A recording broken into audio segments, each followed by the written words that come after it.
존경하고 사랑하는 우리 구독자 여러분 반갑습니다. 여러분의 천만 라디오 신혜자입니다. 어느새 벌써 12월 22일입니다. 12월 20일. 참 빠르죠. 이렇게 또 하루를 또 여러분들과 맞이하게 되었습니다. 여러분들 동짓날에는 또 따뜻한 그 죽 한 그릇, 팥죽 한 그릇 하면 참 좋죠. 팥죽. 제가 팥죽을 상당히 좋아하는데 여러분들 팥죽 한 그릇 꼭 드시길 바랍니다. 드시면 여러분들에게 좋은 일들이 좀 가득할 거예요. 따뜻한 음식과 따뜻한 그 복장으로 해가지고 출근하시고요. 항상 천혜정과 이렇게 좀 새벽의 기운을 또 느끼면서 일을 하면 좋을 거예요. 건강하고 쾌활한 모습으로 하루를 꼭 시작했으면 좋겠어요. 요즘 너무 힘들다고 난리죠. 인생이 사는 게 너무 힘들다, 괴롭다. 그러다 보니까 할머니가 해주신 말이 있어. 할머니가 어떤 이야기를 해주셨냐면은 이렇게 얘기를 하더라고요. 얘야, 뜻대로 되지 않는 일들이 많아서 요즘 힘들지? 할미도 80년 인생을 살아보니 인생의 굴곡선 없이 평온한 인생은 없더라. 서러운 날에 유독 더 서러운 일을 만나게 되고 지치고 힘든 순간에 유독 더 힘든 일들이 나를 기다리고 있을 거란다. 하지만 그 힘든 시간들은 성장할 수 있었던 계기를 만들어주고 시간이 지나고 보니 단단한 마음의 근육을 만들어가기 위한 하나의 과정이었단다. 운동하고 다음날 근육통이 찾아오듯 인생도 마찬가지로 근육을 만들어가는 과정과 같단다. 가장 어두울 때 빛은 가장 밝게 빛나게 되니 어떤 순간에도 포기하지 말고 희망을 잃지 않는다면 좋은 날은 반드시 찾아올 거란다. 이 할머니가 해주신 말입니다. 우리 80세 할머니께서.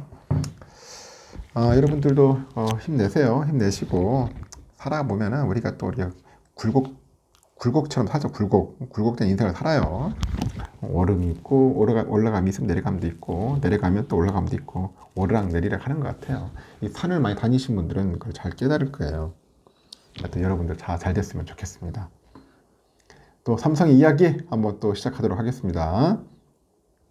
요즘 뭐 반도체 한파로 인해서 뭐 삼성도 그렇고 하이닉스도 그렇고 반도체 기업들이 요즘 난리치고 있습니다. 곡소리를 내고 있는데 요즘 보니까 삼성전자도 이제 성과급을 반토막 낸 성과급이 반토막이다. 뭐 그런 이야기가 있어요.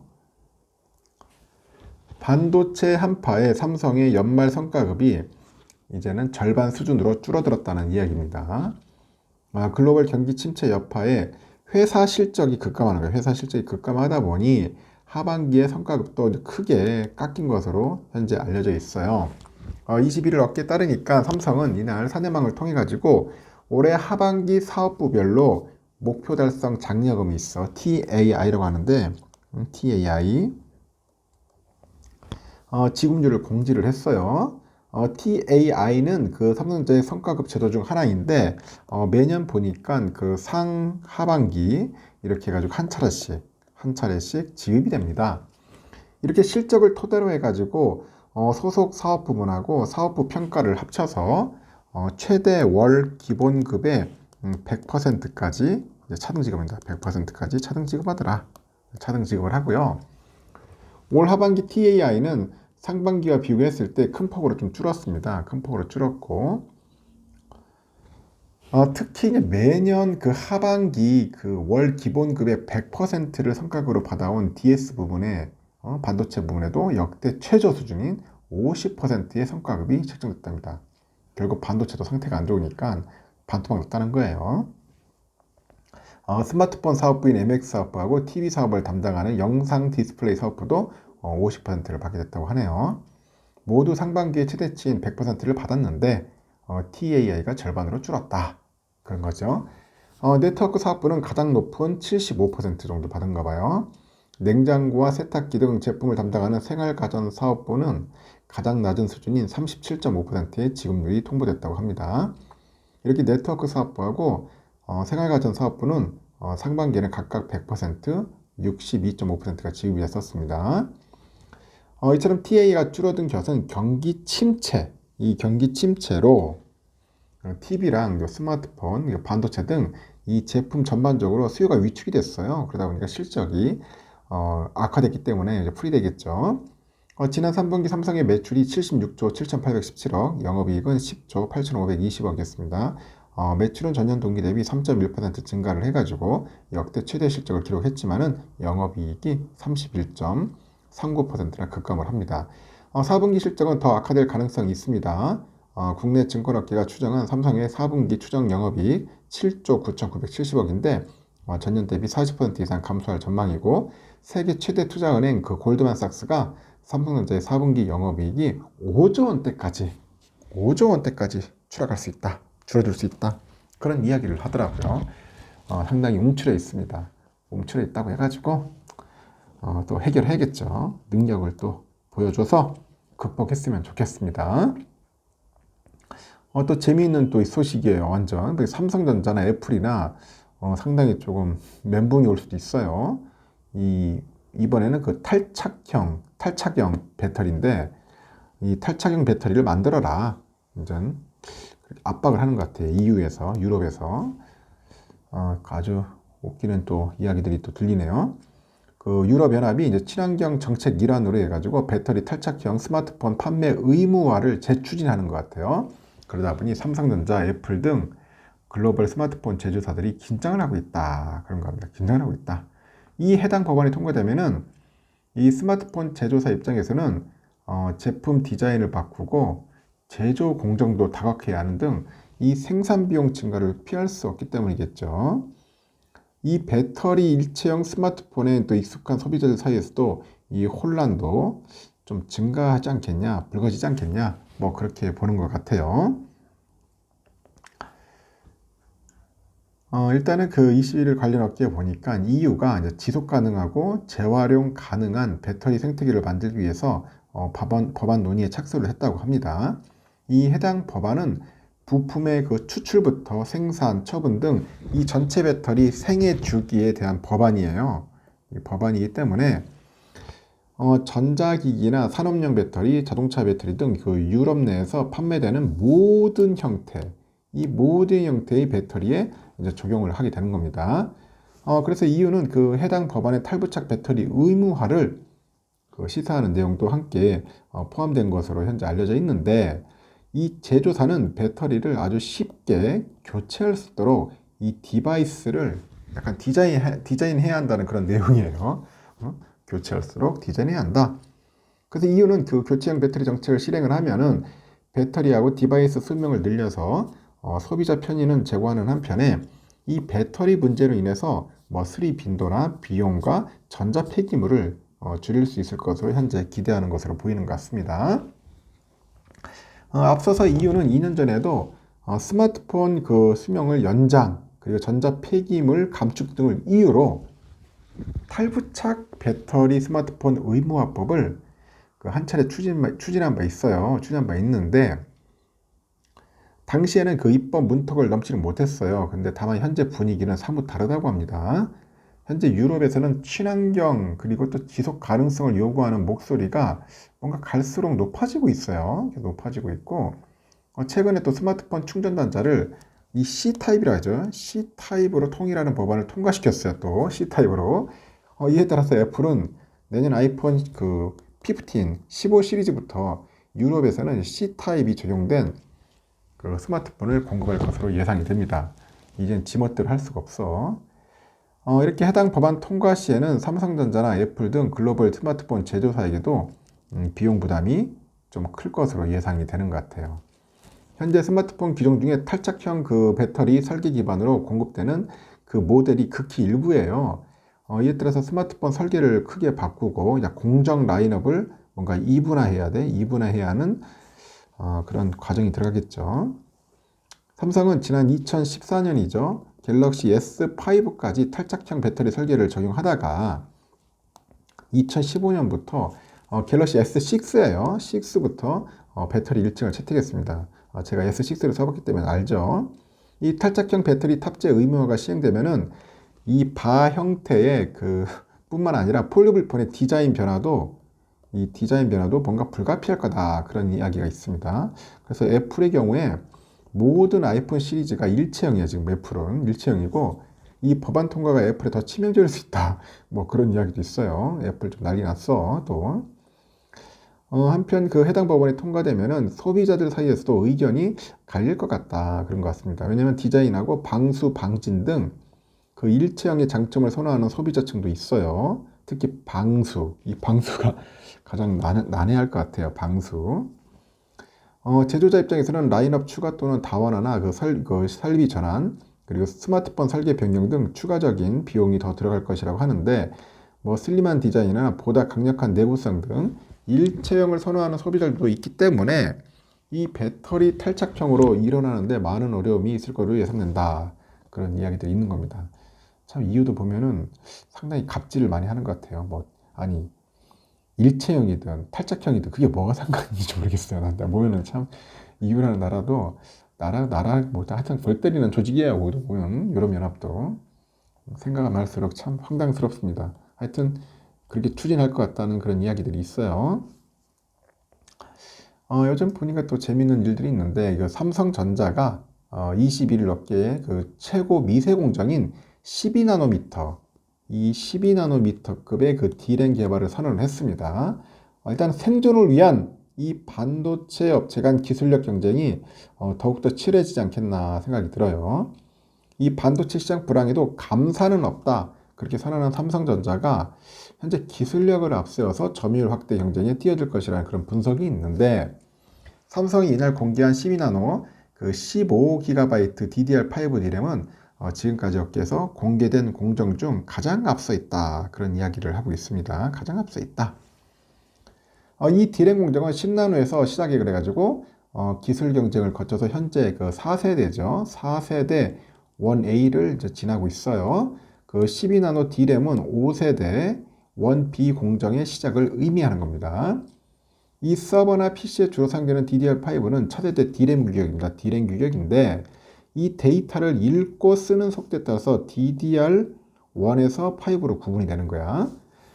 시장 조사 기관의 옴디아에 따르면 전체 D램 시장에서 DDR4, 이 DDR4의 점유율이 50%랍니다. 50%. 그 5 점유율은 2%에 그친다. 현재 아직까지는 2%에 그친다. 5는 2%. 아직까지 좀 기다려야 돼요. 하지만 그 2024년이 되면은 점유율이 역전된다 합니다. 2024년 역전이 된다. 26년에는 DDR4 점유율이 8%로 떨어지고요. DDR5 점유율이 42%에 달할 것으로 예상이 돼요.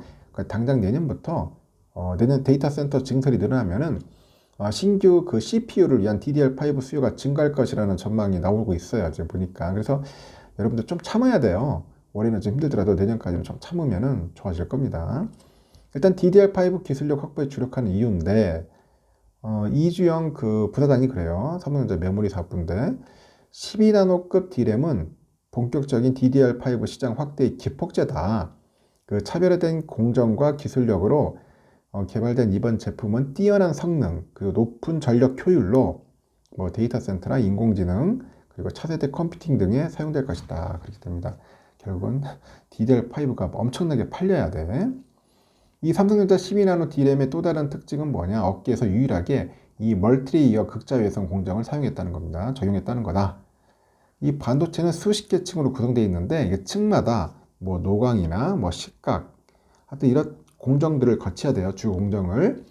삼성은 그 수십 개 층 가운데 5개 층의 그 노광 공정에 EUV를 활용을 해. 그래서 경쟁사보다도 아주 정교한 그런 회로를 구현을 하는 겁니다.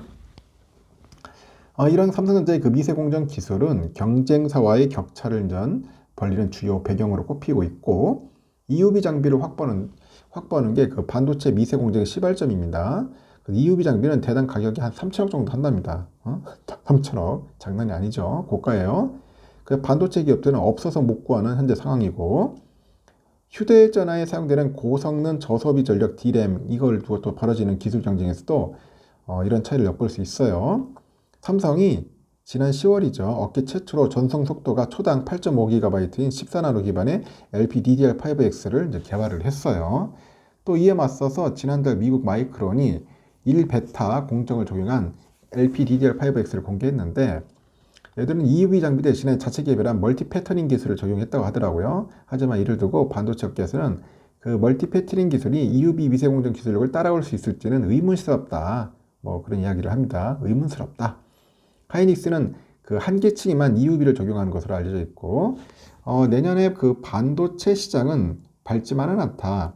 올 하반기부터 이제 불어닥친 이 반도체 한파가 최소한 내년 상반기까지는 갈 것 같아요. 그리고 골드만삭스가 지난 19일에 그랬죠. 삼성의 4분기 실적이 한 5조 원대로 주저앉을 것이다. 그렇게 전망을 했는데, 특히 반도체 부분의 이익을 전년 같은 기간보다 83% 정도 쪼그라든 1조 5천억 정도로 보는가 봅니다. 증권가에서도 하이닉스는 4분기부터 적자다. 영업 적자로 간다. 그 하이닉스가 지금 큰일인 것 같아요. 정업 적자로 가면 큰일인데. 그렇게 예상을 하는 것 같습니다. 삼성은 기술력을 바탕으로 해서 이 반도체 불황의 파고를 넘을 계획인데, 그 반도체 시장의 그 전반적인 수요 감소에 하이닉스, 마이크론 등이 잇따라 생산량을 줄이는 그 상황에서 삼성은 감산 계획은 없다. 그런 입장을 고수하고 있고, 업계에서도 이를 기술력을 앞세워서 점유율을 확대하겠다는 전략으로 분석을 합니다. 그래서 노근창 씨가 한번 얘기를 하는 것 같은데, 그 반도체 산업 불황은 2위권 이하 업체들의 어려움을 가중시키면서 1등 기업의 지배력 상승에 아주 긍정적인 영향을 줄 것이라고 하더라고요. 그 인위적인 감산 계획이 없는 삼성의 그 D램하고 낸드 시장 점유율은 24년에 각각 45.7%, 35.7%까지 회복할 것이다. 그런 얘기를 하더라고요. 그래서 주가도 지금 5만 원대 초반은 부지런히 참 좋아요. 5만 원 초반, 중반까지는 나쁘지 않다. 이때 열심히 모아라. 뭐 그런 얘기를 하는 것 같습니다. 하여튼 올 3분기 기준 삼성의 D램 점유율이 40.6%네요.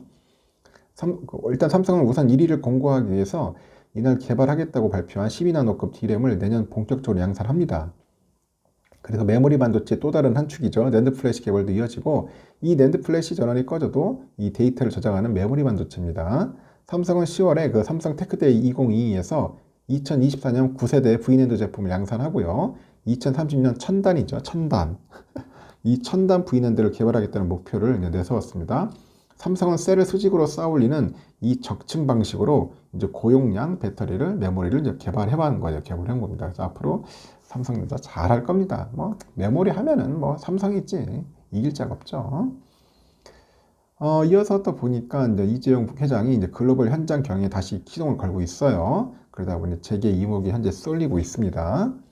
이 반도체 그 업황 악화 등 때문에 삼성의 그 대내외 불확실성이 확대되고 있는 상황이죠. 그래서 이재용 네트워크가 큰 역할을 해낼 거다. 그런 기대감도 있습니다.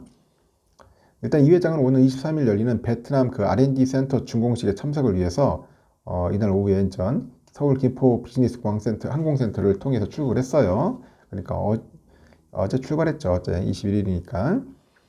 이번 출장에는 그 노태원 삼성전자 그 사장하고 최주선 디스플레이 사장하고 같이 동행을 한 것 같습니다. 그 재계에서는 그 이 회장이 이번 출장을 통해서 베트남 그 정관계 인사들을 만날 것 같아요. 그래서 사업 협력 방안을 논의하는 등 글로벌 네트워크 강화에 집중할 것으로 현재 보고 있습니다. 특히 이제 개소식 전후로 그 이 회장하고 그 푹 국가주석이죠. 이름이 푹이야. 의무의 수원 푹. 이 푹 주석하고 이제 회동 여부에도 관심이 높은데 앞서 이 회장은 2018년하고 20년 그 베트남 방문 시에도 당시 총리였던 그 푹 주석하고 면담하고 베트남에 대한 중장기 투자 그리고 현지 업체들과의 그 협력 방안 등에 대해서도 의견을 교환한 바가 있죠. 그래서 이 회장은 지난 그 10월 말이죠. 10월 말에 이제 회장 취임 이후에 이제 글로벌 인사들을 잇따라서 이제 회동을 하고 있고 광폭 행보를 현재 보여주고 있습니다. 이 사법 리스크로 5년 이상 발이 묶였죠. 그래서 그전과는 확실히 대비되는 모습인데 이 반도체 배터리 등 삼성의 미래 먹거리 사업 향방에 총수의 결정이 지대한 영향을 미친다는 점에서 고무적인 평가를 받고 있고 실제 이 회장은 7일날 그 오전에 그 인천 용정도에 있지 BMW 드라이빙 센터에 가가지고 BMW 회장을 만났어요. 회동을 했고 이 회장은 그때 최윤호 SDI 사장하고 함께 BMW 플래그십 전기차 뉴 i7을 함께 살펴봤고 그 BMW 경영진들과 그 배터리 협력 방안을 함께 논의한 것으로 알려졌어요. 그 뉴 i7에 삼성 SDI 최첨단 배터리 셀이 들어가요. P5가 탑재되는데 이 P5 배터리가 전기차 주행거리 극대화를 위해서 삼성 SDI의 최첨단 소재 기술이 대거 반영됐다고 합니다. 그래서 이 회장은 그 칩셋 회장한테 삼성전자가 BMW랑 함께할 수 있어서 매우 기쁘다. 앞으로도 계속해서 양사 간 협력을 강화해 나가자. 이렇게 언급을 한 것 같아. 이때 칩셋 BMW CEO도 삼성 경영진이 우리의 최신 기술력을 집약한 BMW i7과 함께하는 것은 상징하는 바가 매우 크다고 강조를 하는 거죠. 또 이 회장은 지난달 17일 열린 그 한국 네덜란드 그 반도체 기업이죠. 그 기업에 또 갔다 와요. 차담회에서 삼성전자 반도체 초격차 전략의 핵심 장비인 EUV죠. EUV 도광 장비 업체인 ASML CEO를 만나가지고 협력 방안을 논의한 것으로 알려졌고, 최근에 또 반도체 시장의 불황이 또 가시화되고 있다는 점에서 이 회장과 그 피터 CEO의 그 회동이 갖는 의미는 남다를 수밖에 없습니다. 특히 윤석열 대통령하고 그 마르크 리터 네덜란드 총리 등 양국 정상이 한국과 네덜란드의 반도체 협력 관계를 동맹 수준으로 격상하는 데 뜻을 모았어요. 그래서 기대를 모으고 있고, EUV 노광 기술은 극자외선 광원을 이용해서 웨이퍼에다 이 반도체 회로를 새기는 기술이야. 그래서 기존 대비 세밀한 그런 회로 구현이 가능해서 향후 그 대만의 TSMC 5나노미터 이하의 초미세 공정 경쟁을 위해서 전략적 장비로 손꼽히고 있습니다. 이렇게 재계에서는 이 회장의 글로벌 네트워크 강화 행보가 삼성의 불확실성 해소에 큰 도움이 될 것으로 보고 있는데, 이 회장의 글로벌 인맥이 삼성의 주요 그 사업 경쟁력 강화 과정에도 결정적인 역할을 할 것이라는 그런 기대감이 있다는 거죠. 이 회장은 반도체와 전장 등 삼성의 먹거리 경쟁력 제고를 위해서 동분서주하면서 결정적인 역할을 해왔고요. 그는 반도체 그 위택 생산에서도 대만 TSMC와의 경쟁이 격화되니까 그 세계에서 EUV 동광 장비를 독점 생산하고 있는 그 네덜란드의 ASML을 찾아가가지고 직접 협의에 나선 것 같아요. 그래서 이 회장은 지난 6월 14일에도 그 네덜란드 ASML 본사에서 피터 베니크 CEO를 만나가지고 EUV 노광 장비 도입 계약을 마무리 지은 것으로 현재 알려져 있는 겁니다. 지난 20년에는 버라이즌과 7조 9천억 정도 규모의 5G 장기 계약을 했죠. 21년에는 NTT 도코모하고 통신장비 계약이 성사될 수 있었던 것도 다 이재용 회장의 역할이 컸다는 그런 후문이에요. 또 인도 최대 통신사죠. 그 릴라이언스 지오가 그 전국의 LTE망에 삼성 기지국을 사용하는 것도 이 회장의 글로벌 네트워크가 크게 작용했다고 합니다. 실제 이 회장은 그 무케시 안바니 릴라이언스 그룹 회장 자녀들의 결혼식에도 가는 것 같아요. 초청 받아가지고 인도를 방문해서 이제 친분을 쌓을 정도로 상당히 돈독한 것 같습니다. 하여튼 이 회장이 사법 리스크로 그동안 경영 일선에서 물러나 있었기 때문에 이를 만회할 필요가 있겠죠. 그런 의미에서 최근에 글로벌 네트워크 강화 행보는 긍정적이라고 봅니다. 하여튼 이 회장은 삼성 총수로서 전체를 아우르는 행보가 있어야 돼요. 치포 동맹과 그 IRA 등 그 불확실한 그런 극복을 위해서 M&A를 비롯해가지고 대규모 투자가 필요하고 있는 이런 글로벌 현장 경영을 통해가지고 정확한 판단이 좀 밑바탕이 돼야 하지 않느냐? 뭐 그렇게 이야기들 하는 것 같습니다. 하여튼 삼성전자의 그 총수로서 역할을 최대한 해야겠죠. 아주 중요합니다. 이 회장의 역할 아주 중요하기 때문에 그 현장 경영, 광폭 행보, 그리고 네트워크, 이 네트워크를 통해서 삼성이 좀 더 한 걸음 더 나갈 수 있고 더 한층 더 위로 올라가야겠죠. 계속 한 걸음 한 걸음씩 한 계단씩 올라갈 수 있도록 이 도약돼야 돼. 도약할 수 있도록 우리 이재용 부회장이 좀 더 열심히 해야지. 땀 흘리면서 죽기 살기로 해야 합니다. 어쩔 수 없어요. 일단은 삼성은 여기까지 하겠습니다. 소식은 여러분들 날도 춥습니다. 감기 조심하시고 좋은 일들 가득했으면 좋겠어요.